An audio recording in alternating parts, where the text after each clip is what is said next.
চল্লিশতম প্রতিষ্ঠা বার্ষিকীর এই র্যালি উপলক্ষে আপনাদের মাঝে সংক্ষিপ্ত বক্তব্য রাখছেন জাতীয় নির্বাহী কমিটির অন্যতম সদস্য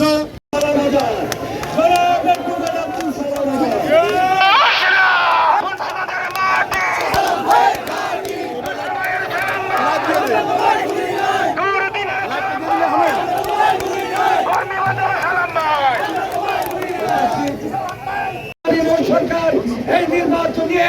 অনেক রকম ষড়যন্ত্রতে আজকে জাতীয় ঐক্যবদ্ধ হয়ে পালিয়ে যেতে বাধ্য করেছেন। তার নেতৃত্বের মধ্যে বাংলাদেশে নির্বাচন হবে, ওই নির্বাচন না হওয়া পর্যন্ত